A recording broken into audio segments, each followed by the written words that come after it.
Welcome back to Man versus Machine. Bradley Stalder, Ryan Reynolds, crushing it. Week 14. That's right. Ryan's got the hair on his face. I've got the hair on the top of my head. And we've been bringing you the gold, the goodness here through 13 weeks. And we're going to continue to do so through this week 14, the last week before the fantasy playoffs for most leagues. And so we've got questions about who to start at flex, which streaming quarterback should we address? That's what Ryan and I are going to look at. Are we going to trust players or are they going to bust for us?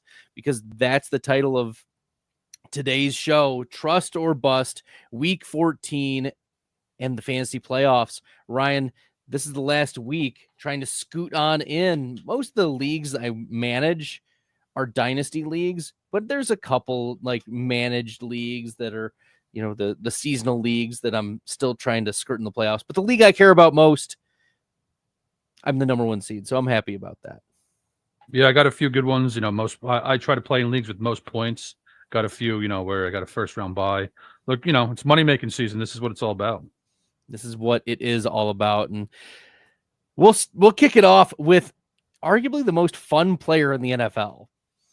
And that's Jameis Winston right now. Jameis Winston set the Browns franchise record for passing yards against Denver of all teams. Of all teams, like the Denver secondary is one to be reckoned with. That team is very disciplined, and they got into a shootout. Right now, Jameis Winston, the Browns rank number 1 in team pass plays per game, number 3 in pace of play. They're just dialing it up. This is Jameis season. So the pass attempts, the deep balls, we saw the 70-yard touchdown to Jeudy. We love it. We've seen the highs, but we also know that there are lows. In the games where he's started, we saw against the Chargers, he was quarterback 22. Against Pittsburgh, he was quarterback 18. Like, that's not going to get it done. But when you're putting up 26, 36 fantasy points, like, are you trusting Jameis Winston week 14 and into the fantasy playoffs? Trust is a difficult word. Here's my angle on this. Joe Flacco had a great stretch run last year where if you're an analytics savant, if you're an analytics supporter and you're, pass rate over expectation, that's your wheelhouse. I think Joe Flacco's Browns showed the value in that. That was, a non-functioning offense before he took over. And the same things happened with Jameis Winston, just the pure volume. They're going to stick with it. Winston's both better and worse than Flacco. Better in the sense where, like, he has a higher ceiling every week than Flacco. Worse in, like, he will make bad decisions that Flacco won't, which is, part of the reasons why he's enjoyable for fantasy managers. Week to week, as long as the weather's fine, which is a problem since, we've been talking about this for a few weeks now. The Browns have 2 games in, late December in Ohio. So apart from that, as long as the weather's fine, I think Jameis Winston's, borderline a plug and play at this point. Yeah, the Pittsburgh game, he put up 14 fantasy points, but remember, there was a rushing score that was in there. So the passing was really limited, only 219 passing yards in that game. We're going to talk about your questions, listeners in the chat. So throw them in. We're going through Trust or Bust. We will get to them at the end of the show. We've already got a few that are queued up, but feel free to throw them in. The next player that we are deciding whether we want to believe the trend we've seen over the last few weeks is for Caleb Williams. Williams is averaging over 270 passing yards over the last 3 weeks. We've seen 5 passing touchdowns over the last 2. He's been the quarterback 4, quarterback 5 in finish. Minnesota and Detroit can play very tough defense. Yes, Detroit was missing some, but they limited Chicago in the first half. The Bears looked very bad. But now Brown is not just the offensive coordinator, he's the head coach. With all of those shifts, do you have confidence that Caleb Williams will continue to do what he's been doing, or is that yet another change going to we like the offense. If you're focusing on just being the offensive coordinator, like, okay, we can just dial it up. But if you've got other things that you're dealing with as the interim head coach, do you have concerns from an organizational perspective that the Caleb Williams play call structure, the success that he's had over the last couple of weeks will be able to be replicated to end the year? No, I am definitely concerned about that on two levels. One, like if you're the Bears long-term and you're hiring Mike Vrabel, it would have been great to bring in Thomas Brown to call the offense for continuity. Now I don't think they can. And two, like you said, he went from quarterbacks coach to offensive coordinator, has done a great job. Caleb Williams has been on a tear. He's getting the most out of him over the last 3 weeks. And now, this is a huge, huge step up. He's still going to call plays.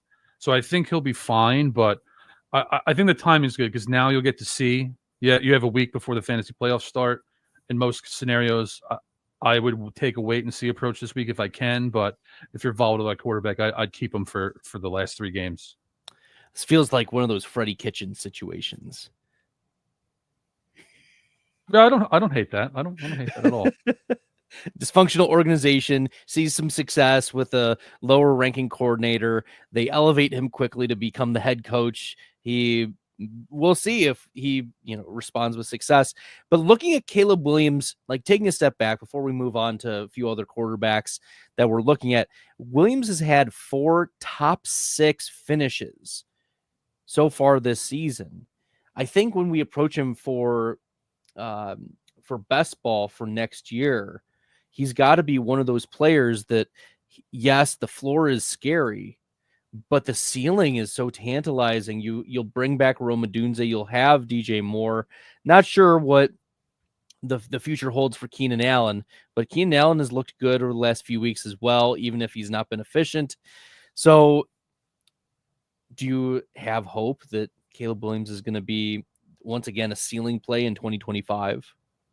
Me, yeah, definitely. I'm a Caleb Williams guy through and through. I'm not going to quite say my full opinion because it's a little aggressive, but I will almost definitely be overweight on Caleb Williams at best. Come on, give us the goods, Ryan. Give us the goods. Come on, we need the producer needs to clip it here. Can't do it yet. Can't do it. All right. He's got too many futures lined up. It's okay. Caleb Williams MVP in 2025. There you go. I'll say it. That would be light on what I actually have to say, but I think that's possible. I do. Ooh. Okay.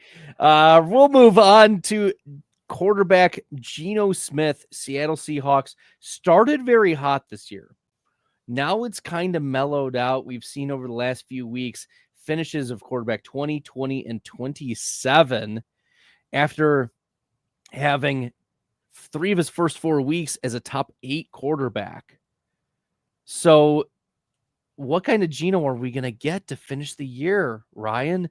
This is a concern for managers who picked him up as like a quarterback 2 and were streaming him for some time, but now we have lots of concerns, quarterback 20 or worse for the last 5. Yeah, I would go bust with Geno Smith. For the most part, I mean, there's his completion percentage is crazy. A lot of it's because if it's 3rd and 12, like he'll throw a 5-yard pass with the best of them.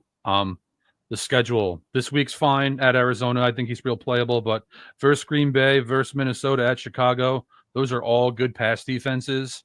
I'm going to look elsewhere whenever possible with Geno. There's been some chatter about Geno Smith and the Seahawks divorcing at the end of the year.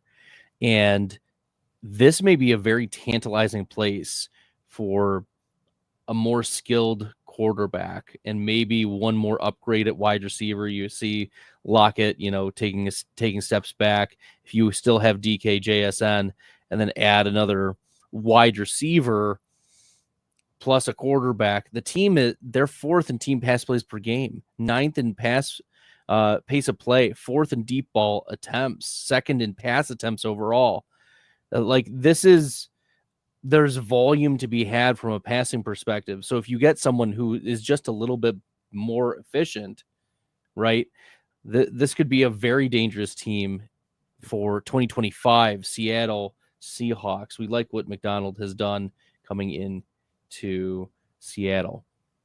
Okay, maybe a buy for Seattle overall. If you can buy low on a DK Metcalf in Dynasty, that's the move. I like that. And agree with you. The roster's good. The coach is good. I think you need more at quarterback to go anywhere with that team. Well, Jared Goff has been enough at quarterback for the Detroit Lions. He's played very well. Quarterback 15 on the season for fantasy. When they get close, though, they've been throwing. They've been throwing and they've been running. Look, yes, Gibbs and Monty have been getting their work. But when they get close, Goff is number 3 in red zone attempts among all quarterbacks. So they're keeping teams honest. Not only are they're scoring a lot, they're passing a lot in the red zone. But Jared Goff, he starts to get a couple more outdoor games, and he's finished as quarterback 15 or worse, right, in 5 of the last 6 weeks. So this is, a pathway for Goff to kind of let you down a little bit, and we've seen him be stifled in bad weather.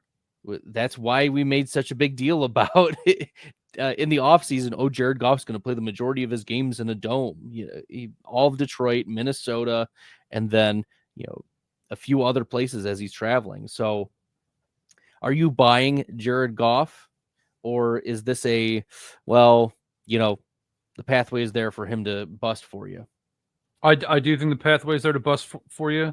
This week, not crazy about the matchup in Green Bay. I do think there's some shootout potential, so I don't hate it, but I'd rather go elsewhere. Buffalo, I think that is some great shootout potential. I hate Week 16 at Chicago. Very good secondary, weak run defense. We saw that on Thanksgiving. They just ran all over Chicago. Plus, it's, December 22nd in Chicago. That could be, horrifying weather. So pass on Goff there. I like Goff's upside against San Francisco. My concern there is how much does San Francisco push that game, where they look like they're dead in the water now. So, we were like in the Week 17 matchups playing best ball. Like those are the weeks that matter in Detroit, San Francisco. There was a lot of like Jahmyr Gibbs, Brandon Ayuk, Jahmyr Gibbs, Deebo Samuel. A lot of McCaffrey, and then you come at the 2-3 turn with like Laporta. And all of those are fails at this point. So, yikes. For those teams probably dead in the water. One more quarterback. And Ryan, I put him on here because we've seen the highs, but lately it's been very, very low for our beloved Kirk Cousins. He is at 6 interceptions over his last 3 weeks. He's finished outside the top 27. He's been quarterback 28 and 32 over the last 2 weeks. Just disaster zone. Yes, it's Denver.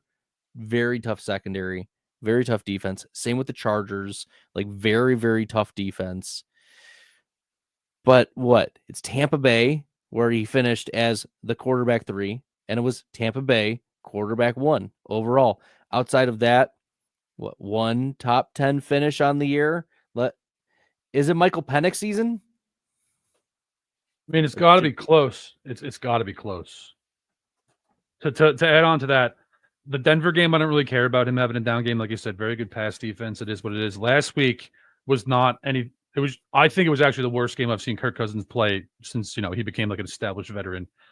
It had much more to do with just him making bad decisions and bad throws than it did with anything the Chargers did. That said, this week in Minnesota is very interesting. He's familiar with them. I could see him playing really well this week, where I'll play him in DFS. Love the Raiders game. The Giants are done, and the Commanders you can throw on. So I love that you put him on this list. I'm gonna buy Kirk Cousins for the fantasy playoff. You think that he's going to hold on? Is this a stash Michael Penix with the good schedule too? Sure, yeah, I think that's possible.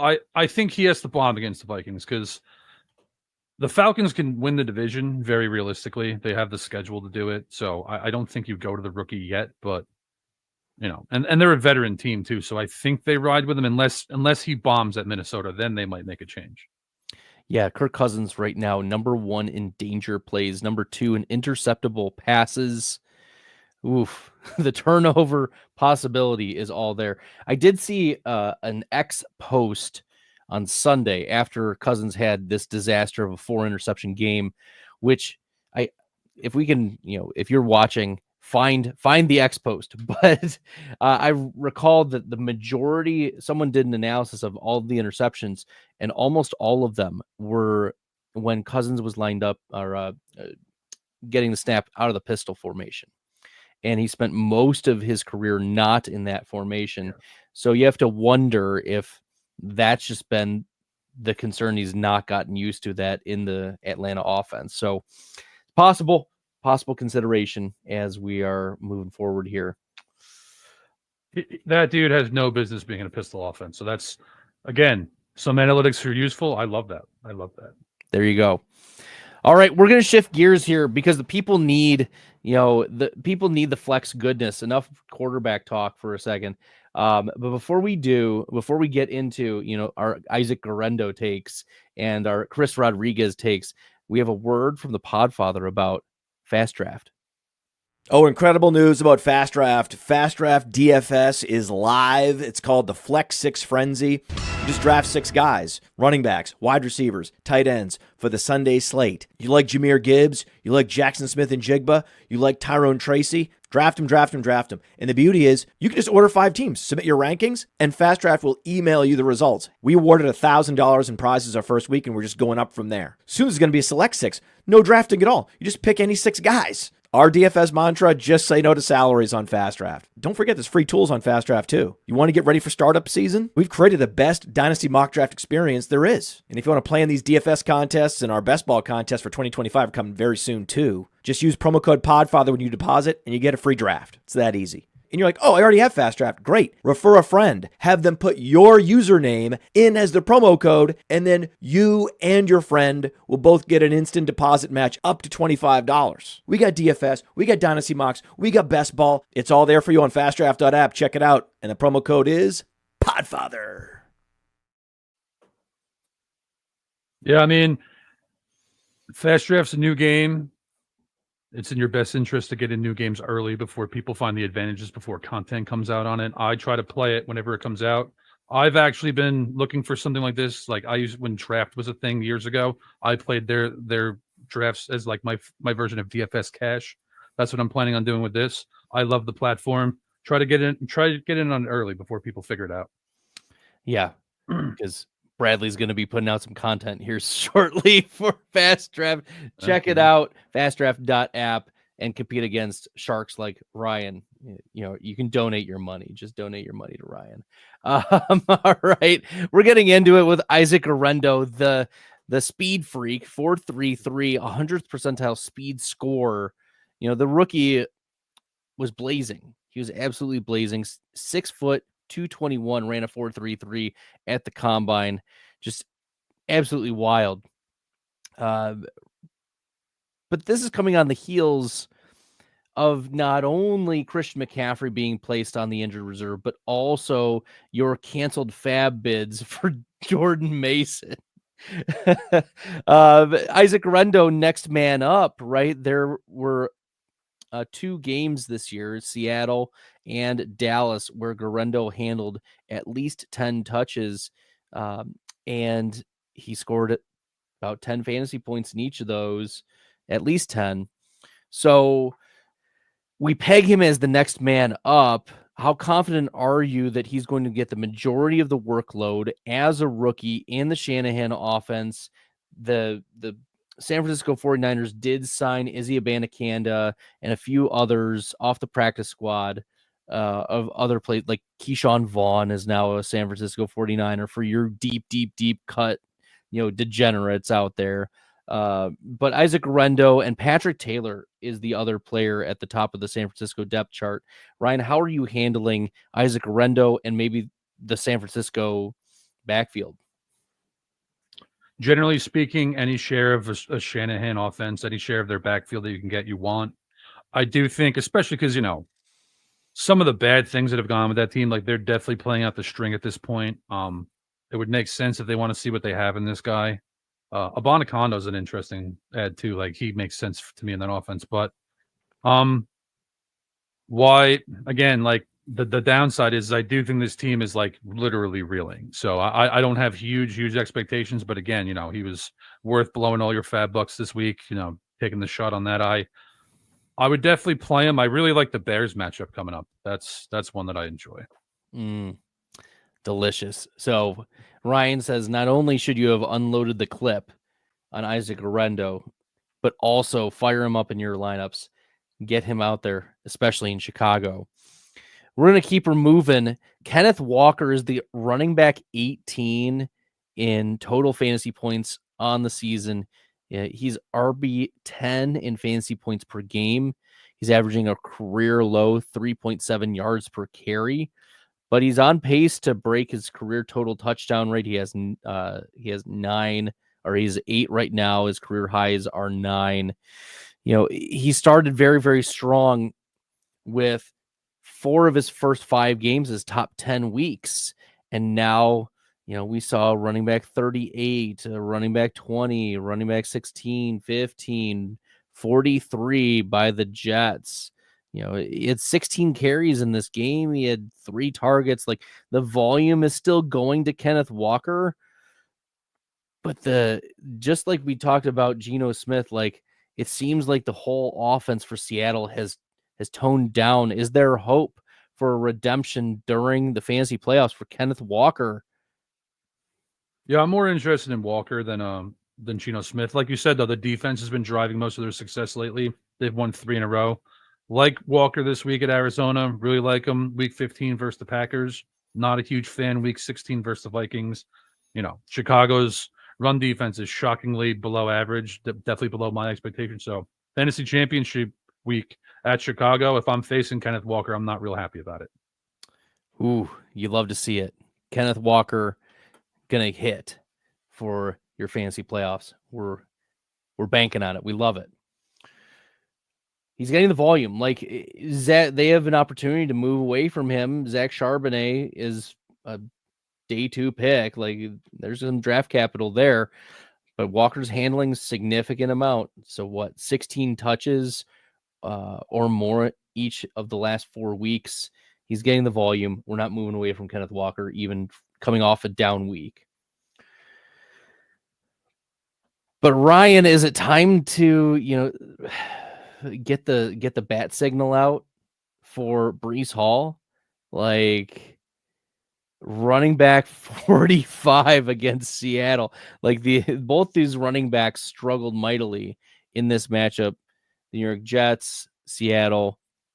But Breece Hall, yes, we've seen the ceiling, right? Running back 4 in week 2, running back 7 in week 6, running back 5 in week 7, running back 3 in week 11. We know what the ceiling is, but there's organizational concerns that maybe they bench Aaron Rodgers for the last little bit. The offense hasn't looked super good. Devontae Adams is doing his part, but Garrett Wilson's been inconsistent since Adams has come by. So maybe there's Breece Hall. He had a season low 63% of snaps in week 13. We have to be a little concerned, right, Ryan? Yeah, I mean, everything about the Jets this year has just been a nightmare. My former employer is going to help them pick out their new head coach and GM. So, things are volatile in the East Rutherford area. I like the schedule at Miami's pretty good. At Jacksonville's nice versus the Rams. The Rams actually have a decent run defense, but I like him in the passing game. The question is, and like you said, he's banged up.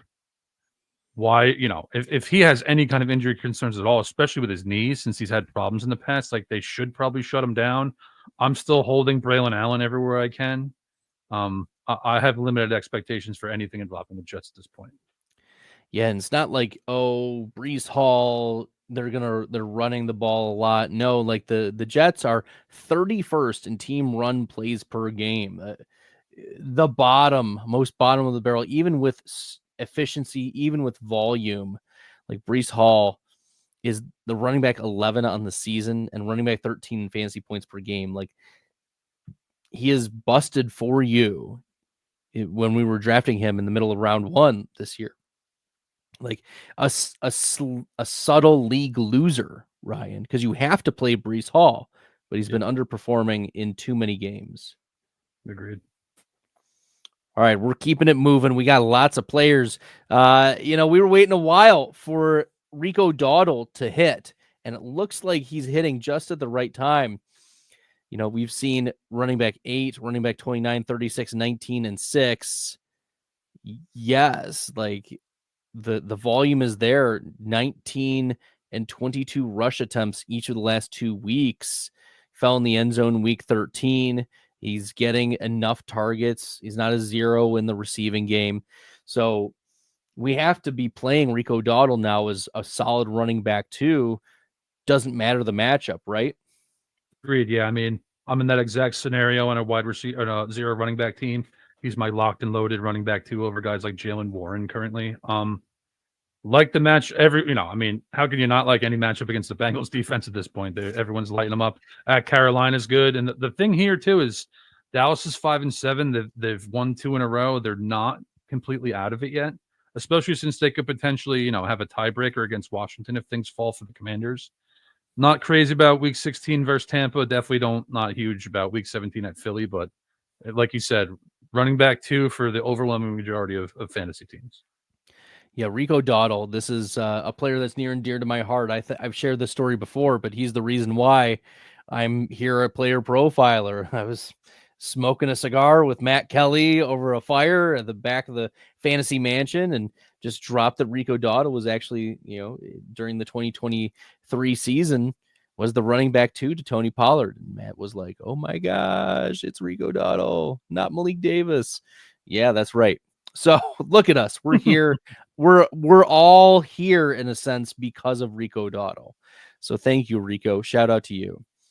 A player that I've been big on in Dynasty, I'm way overweight on. And I was talking in the pre-show meeting with Ryan about this particular player because I liked his metrics coming out of Kentucky. I felt like he was undervalued. Great yards after contact type of player, a solid rusher. And that was Chris Rodriguez. Drafted in the 6th round. His player profiler comp is Jeff Wilson. That's a fun little comp. On the season, Chris Rodriguez, 2 games where he's had at least 10 carries. Week 9 against the Giants, week 13 against Tennessee. The reason why he's now relevant is because Austin Eckler is on the injured reserve. But I mentioned to Ryan also in the pre-show meeting that Chris Rodriguez, I was not playing him last week because I thought it was Jeremy McNichols' week, just like we had seen numerous times throughout the season. Have the tides turned, Ryan, for us to start seeing Chris Rodriguez as a more important piece of this backfield? Or was it just the game was out of hand and they wanted to hand it off to C-Rod? Yeah, I think I want to wait and see on that because, like you said, I thought it would be McNichols. It's not because McNichols, an insurmountable object at all. That's the upside in Rodriguez here. But, before this, he was basically filling in for Austin Eckler in like a 1-for-1 capacity. So want to see them coming off the bye to see if they do that again. That said, if you're thin at running back, I think Rodriguez is a nice lottery ticket to the point where I'm in a $500 entry league where, again, 0 running back. I'm going to make a swap for Rodriguez after the show. You heard it here. Get Rodriguez, stash him, because he is on bye week 14. There's a lot of teams on bye. Baltimore, Houston, Washington, just to name a few. You're probably feeling it.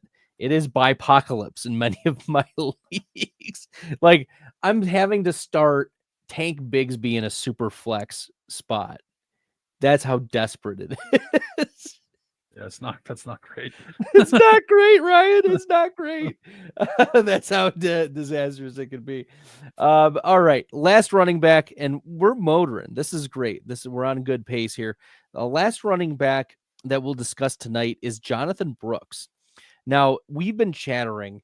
If you've been following us for 13, 14 weeks, we've been chattering about Jonathan Brooks and how Chuba Hubbard is going to whether he's going to get usurped or what role Jonathan Brooks is going to have. And, I've been pro Brooks for a long time. My best ball portfolio share is, very hurting because he did not come back as soon as I anticipated. But he's been active for 2 games, First game, only 8% snap share, 2 touches. But in week 13, all the way up to 23% snap share, 9 touches. The trend should continue to increase, right? And we saw Chuba Hubbard have one of his lowest snap share weeks in the entire season. So Jonathan Brooks, deep cut flex in week 14 and beyond. I'm not sure if I want to like play him at all. I do agree that the usage is trending up in exactly the fashion you want for him. And I'll also say this: Hubbard's had a really nice year, really shocking year. He's not a great player. He's a solid player. And based on the situation in the Panthers football organization, I would think you want to get Brooks more reps through the rest of the year. Not super crazy about the matchups at Philly. I hate. Versus Dallas is okay. Versus the Cardinals is okay. At Tampa, I don't really like running the ball against Tampa, but I wouldn't let him go. I think he's a wait and see. I don't think you plan to play him yet, though. Yeah, he's one of those players that is currently projected outside the top 100 of flex plays for this week on Sleeper. But he was a player that I identified in my outside the top 100 of flexes that was someone who was interesting, who could get, if he falls in the end zone, you're already getting someone who nearly got 10 touches in his second week back. So we'll see. We'll see if the Panthers try a little bit more, see what they have in Jonathan Brooks. Continue to monitor very closely. But he's not a player that you're confident putting in your lineup for week 14. We want to see Zero it confidence. Yeah, we zero want to see confidence for this week. Yeah. All right, we are flipping the switch, or as my wife likes to say, switching the flip. Shout out to her. She is the queen of mixed metaphors. We have a whole like family thread where we just, whenever she says a mixed metaphor, we just put it in the family thread and we all laugh about it. Chat, share your favorite mixed metaphors, if you'd like. We're getting derailed here.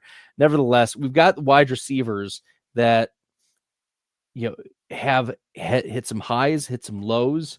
But before we get into the wide receiver section of tonight's, make sure you hit the like, make sure you hit the subscribe button here at Player Profiler. And we have a word from Matt Kelly about Player Profiler. Hey, I want to take a moment to thank you for tuning in. It's important to me that all of our media be free, and one of our key missions is to make as much statistics and information and deep analysis available on playerprofiler.com for free. This is only possible because of you allowing a true independent sports media enterprise to thrive unlike any other in the business. So please subscribe to the All In package to continue to make all this possible. If you can't do All In, that's okay. We have a draft kit. Or you can just subscribe to the player rankings. Those now include tight end premium FFPC ranks, our brand new data analysis package will blow your hair back. And of course, there's our Dynasty Deluxe and our DFS Dominator. Take a moment, check out our premium services to ensure that all of our stats, information, data, content is available to you, especially you, the people that get the site and get the show. All right, welcome back to Man versus Machine. Ryan Reynolds, Bradley Stalder with you at Ryan Reynolds NFL, at FF Stalder. We're going to talk about Malik Nabers for a second, because Nabers is one of those classic, probably the best player on his team, but is the worst team, like it. It's the worst team. So it's the classic, like, do you play him? Do you not play him? It's so hard to not play Malik Nabers because he is the number one wide receiver in target share. He is number 3 in total targets, number 5 in target rate. Like, he never leaves the field. He's number 1 in expected fantasy points per game. He is the number 1 wide receiver in expected fantasy points per game. I need to say that again. His differential is 7.5 points per game. He is 7.5 points below expected per game. 7.5. Some players don't even average 7.5, Ryan. Malik Nabers, so much meat left on the bone. So much meat left on the bone. He's number 7 in deep targets, number 4 in unrealized air yards. Number 1. He's the number 1 wide receiver in dominator rating. But it's the Giants, Ryan. You have sworn off the Giants this year. This was the year you swore off the Giants, and we have the number 1 wide receiver in expected fantasy points on this team. And the Giants are going with Drew Lock in week 14.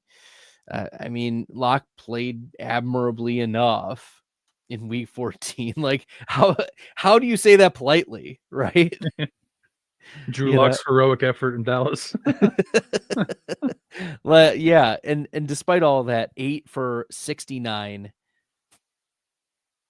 13 targets for Malik Nabers. Nabers has finished outside of the top 20 of wide receivers, since week 4, right? Week 4, he was wide receiver 6. Since then, the best he's finished is wide receiver 24. So zero confidence as a top 10 wide receiver, at this point, but maybe a flex play. Is there matchup reason? Do we have any confidence to throw him in our lineups outside of a flex position? Unless you're absolutely loaded at wide receiver, he's probably going to make the rooster, the starting lineup, just because, especially in full PPR, because, like you said, the usage is fine. He's going to get you 12 to 15 points, despite seeing the most usage in the league. Turns out quarterback play matters. Maybe someone will send John Mara a memo on that. Now, here's the thing, though, Bradley. Daniel Jones is, if he starts for Minnesota next year, that's a radically different environment. They'll get something out of him, but Drew Lock is not radically worse than Daniel Jones as a passer of the football. So you just keep playing Nabers. They're not going to score, matchup-wise. New Orleans is a good matchup. Baltimore is a good matchup. Atlanta is a good matchup. The Colts are a good matchup. So the matchups are there. Again, if you have a team where you don't have to play him, that's wonderful. You're in a fantastic position, but don't expect, 25 points but in any of these games, but he's going to get you 12 to 18 pretty much every week, I think. Yeah, the floor, over the last 5 weeks, he hasn't been worse than wide receiver 29. Yeah. So he's been flooring it for a while. Yeah. Yikes. Whereas, Malik Nabers has been the model of consistency. Jayden Reed, on the other hand, not the model of consistency. He is what I like to describe as sinusoidal. There's your SAT word, people. Sinusoidal. We saw wide receiver 1 week 1, wide receiver 2 in week 4, right? Wide receiver 14 in week 13. Right, we've seen multiple wide receiver 25 weeks, wide receiver 17 week. We've seen the wide receiver 73, 42, 53, 41, 59. Gross. And there's no pattern. There's not he's been getting better, he's been getting worse. No, and he'll get between 40 and 70% of snaps. There's no rhyme or reason for Jayden Reed. So is that inconsistency giving you pause to put him in your lineup in a not a best ball is whatever, right. But in a start lineup, how much confidence do we have to put a Jayden Reed player there? I'm playing him this week against Detroit. That's a nut matchup in a number of angles. At Seattle week 15, flex consideration. He's not a plug and play for me there. New Orleans, my concern with the Saints is you have a dome team that could be out of it going to Green Bay on December 23rd. If Josh Jacobs had 120 rushing yards and 3 touchdowns, no real shocker there. So I'd be concerned about his usage there. I'm playing him at Minnesota in week 17. So 2 of the 4 matchups, I'm putting him in. The other 2, he's a flex option for me. Yeah, Jayden Reed, I think I need to get more best ball exposure next year to Jayden Reed, just with the upside. I was very heavy on Christian Watson, and I'm still a big believer in Watson. I still think things just haven't clicked yet for him, but that upside is there for both Reed and Watson. I want to increase exposure for Reed next year. Yeah, one of the things with Green Bay is they're not reliant on any one thing. Like, I like Watson as a player. I love Reed as a player. I'm with you on that. They've built their roster, so they're purposely not going to funnel targets to anyone. They're going to, take what's there. I think that's going to be the thing going forward too. Well, one of the rookies who's been crushing it this year just lost his quarterback for the year, Ryan. And yikes. It's Brian Thomas Jr., the wide receiver 13 in total points, wide receiver 24 in fantasy points per game. It was mostly Mac Jones in week 13 against Houston, 4 for 76, got the tutty, 10 targets. That's the redeeming quality. We've seen the high highs for Brian Thomas Jr., but also there have been a few stretches of wide receiver 40 and below. It's not going to get it done for you for fantasy. So with clarity that Mac Jones is the quarterback for the Jaguars moving forward, is there going to be enough targets and downfield explosive plays for Brian Thomas to be a player that we can put in our flex lineup? There's Evan Ingram still there. There's other players that are on Jacksonville, but also, are they going to score points? The answer to that is probably not. I mean, they have one good matchup here, but the other concern I have is Mac Jones is actually like a solid backup quarterback. He's not bad, but he's not really a field stretcher. And I think that's where Brian Thomas is, where he makes the biggest amount of his money. At Tennessee, average play, I'd call that. Not crazy about it. Not really a huge fan of the Jets unless they literally collapse. That's something where flex consideration at best. Week 16 at Vegas, I'm into that. I'm gonna let it rip with him there. And then, we'll see what happens this week in Tennessee before we make any decisions for week 17 with the Titans matchup again. But yeah, overall, I think the floor is scary low. The ceiling's still pretty interesting, especially since they're probably going to be playing from behind in a number of matchups. Yeah, all you need are a couple big plays from Brian Thomas, like 4 for 76. Like, that's going to get it done. 19 yards per reception. Looking on the season, Thomas 9th in total touchdowns, 8th in yards after the catch. He's a player that I want to be aggressive drafting next year in best ball as well. Just the ceilings that we've seen, but also the yards after the catch metric. He's good. I don't know, Ryan. Is Doug Peterson, like, we thought Peterson was going to get fired a week ago. He does not. Are the Jaguars just holding out until the end of the year? I would imagine so at this point. It's maybe they stick this on the GM, which is fair, frankly, and that Lawrence has been hurt, but yeah, I think they have to move on from him. Well, there's also the residual Urban Meyer issues. Yeah. Remember when he was he had Tim Tebow come out for a workout and signed with the practice squad? There were bets that I remember this on like the sports books. Tim Tebow to throw, like, it was 0.5 touchdowns on the season or something like that, or catch a touchdown. Any all-purpose touchdowns, like 0.5 for the season. You could bet on it. Look, that's where the Jaguars were, and that's where they've been staying for some time. Yeah, I'm glad that dark period's over, quite frankly. All right, we'll keep her moving. We'll keep it exciting with the advent of Jameis Winston. There's been a go-to wide receiver, and yes, it was last week was revenge game narrative for Jerry Jeudy, but Jeudy has been the wide receiver 3 since Jameis Winston's taken over. Jerry Jeudy, one of the top receiving yard players. He's 4th in the NFL in receiving yards. Jerry Jeudy, the bust out of Denver, 4th in receiving yards. Yeah, he's winning downfield because he's not playing out of the slot anymore. They're testing him out. They're pushing the ball. Like, he's not the finesse route runner that he had been tagged coming out of college from Alabama. He was in a different role. and it's working for him and the Browns. Will it continue to work? I know we talked about Jameis Winston, but is there some insulation that Jerry Jeudy can have? Yeah, I mean, week 16 at Cincinnati, we talked about the weather in Ohio in December. That's problematic, but if it's fine, the ceiling for that game's massive. Same in week 17 at home against the Dolphins. I think Pittsburgh and Kansas City over the next 2 weeks are two pretty tough draws.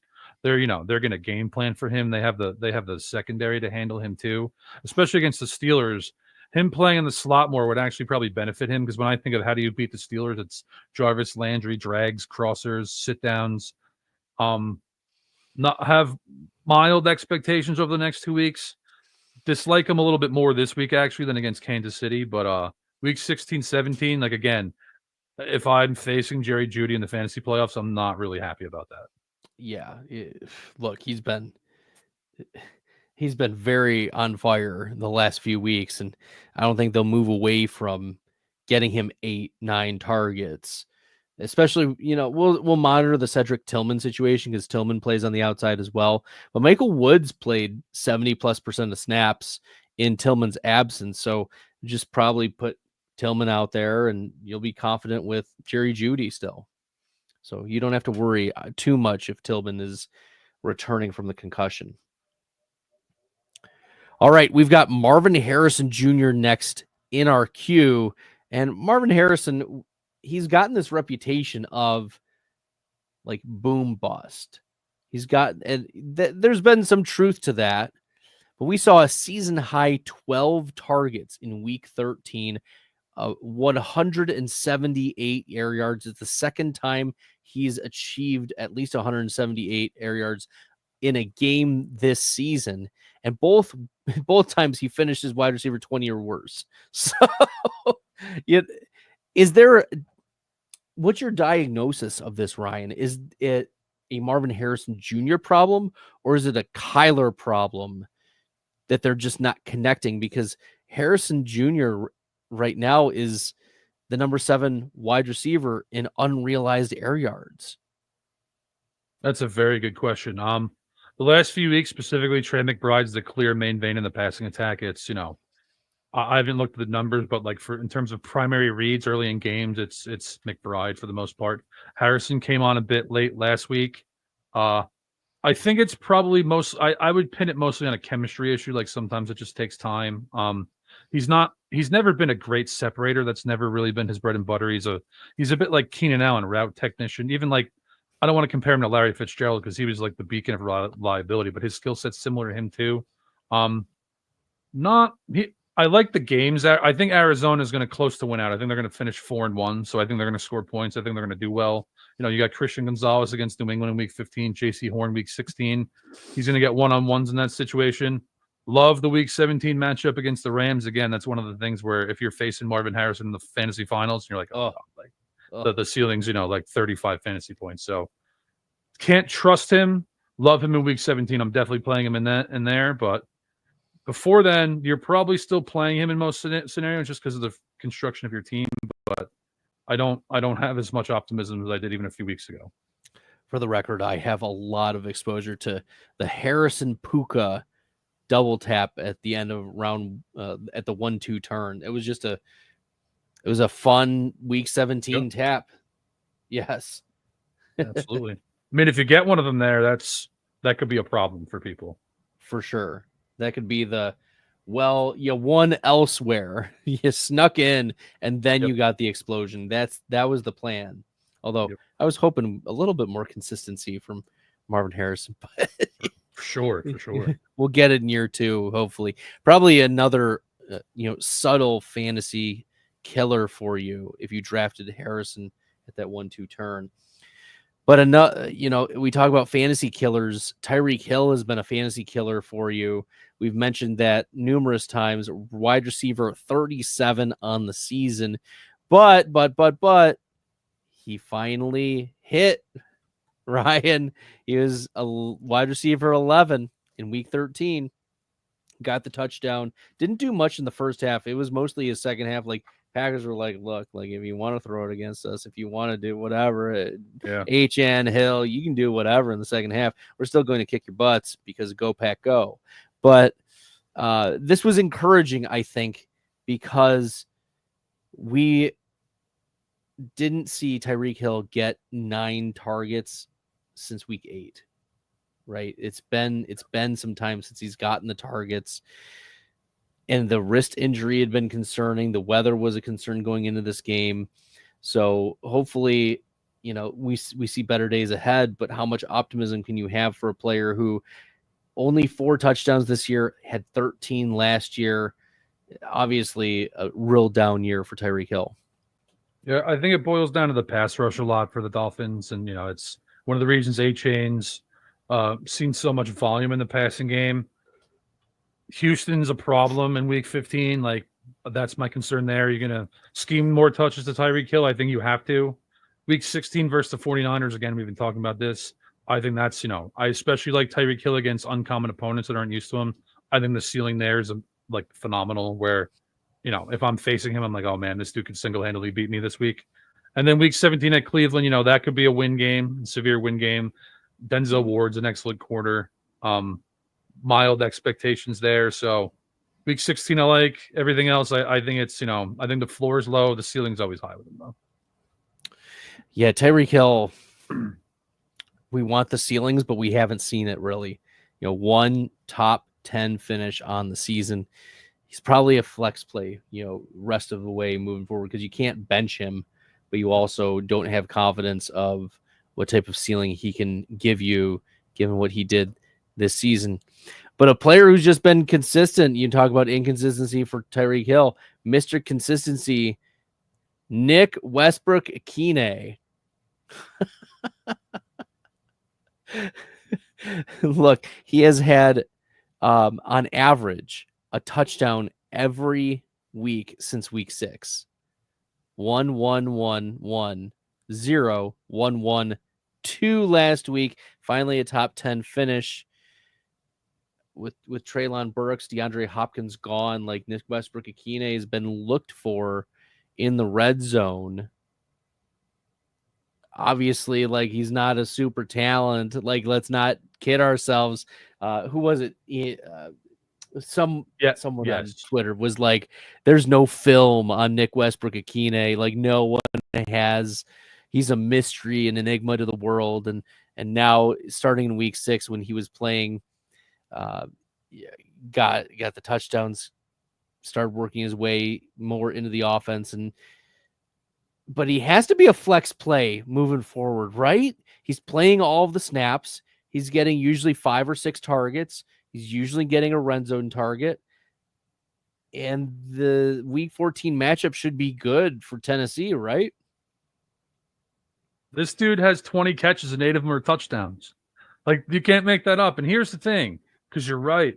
Jacksonville's a good matchup. The Bengals is the best matchup in the league currently. At Colts is good.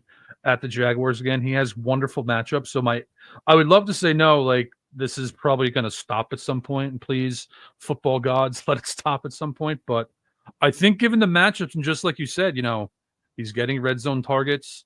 He's getting downfield shots too on occasion. Like, I think in a lot, I don't think he'd make it on most of my teams, but if you're, if you need upside, that matchup list is pretty good.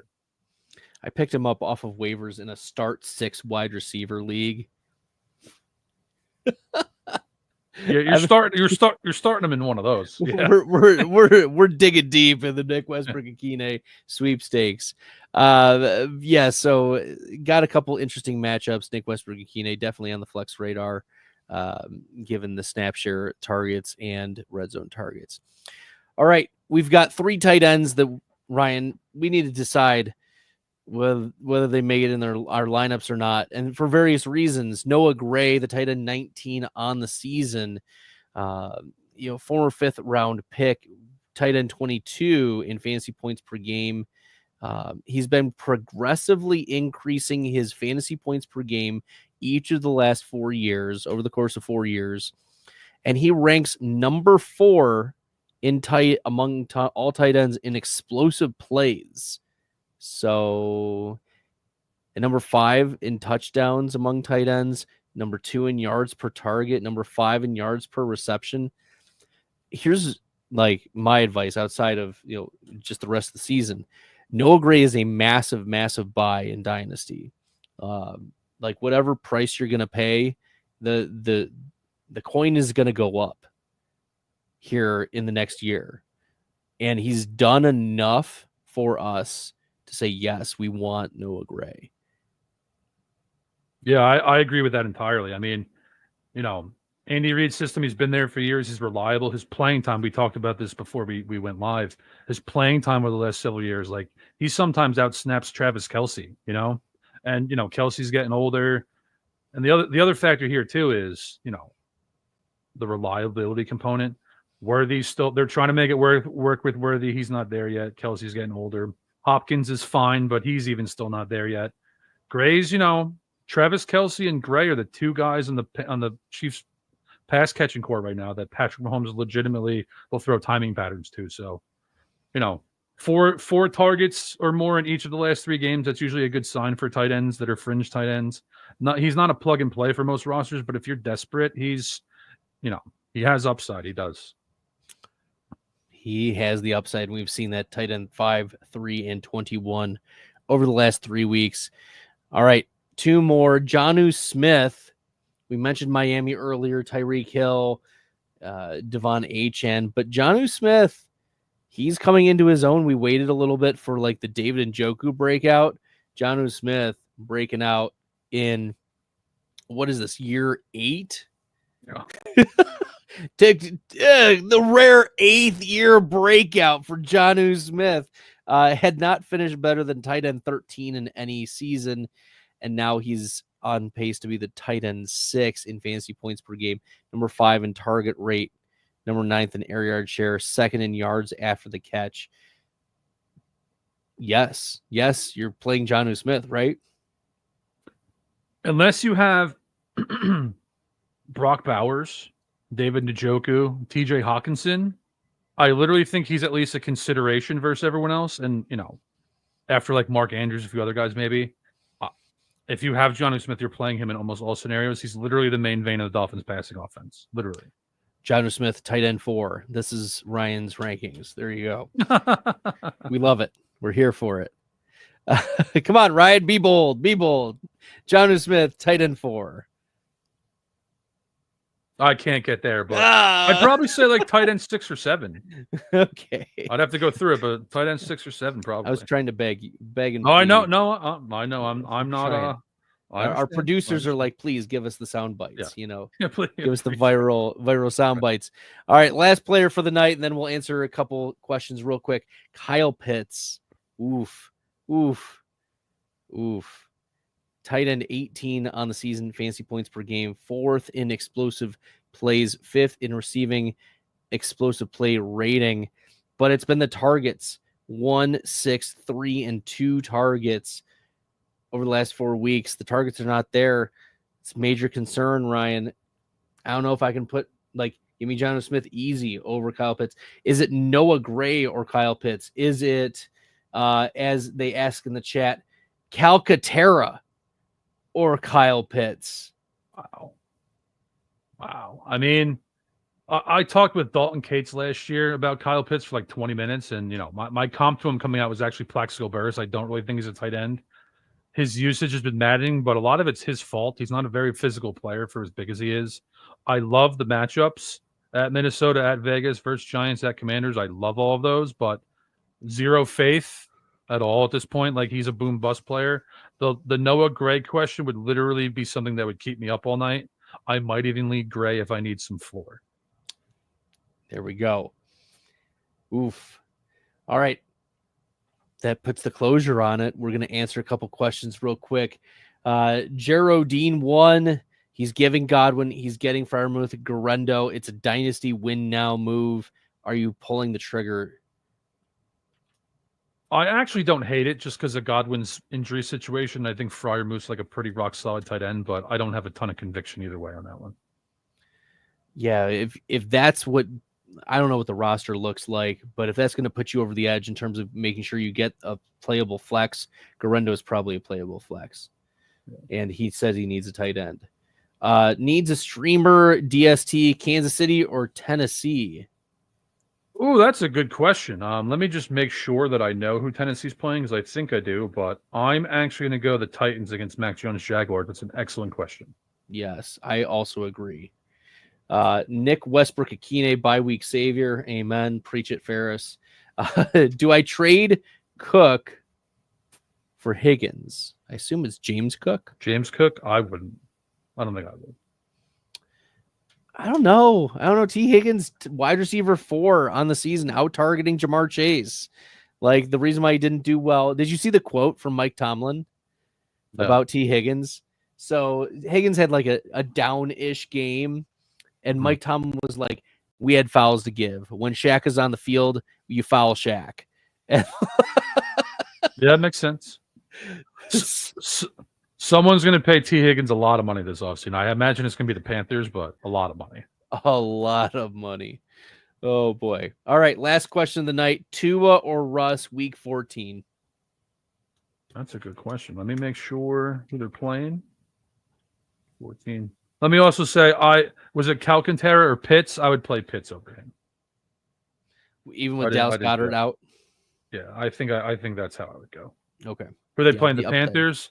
They're gonna smoke the Panthers. Like, that's probably Saquon Barkley 3 touchdown type game. Steelers at Browns and Tua.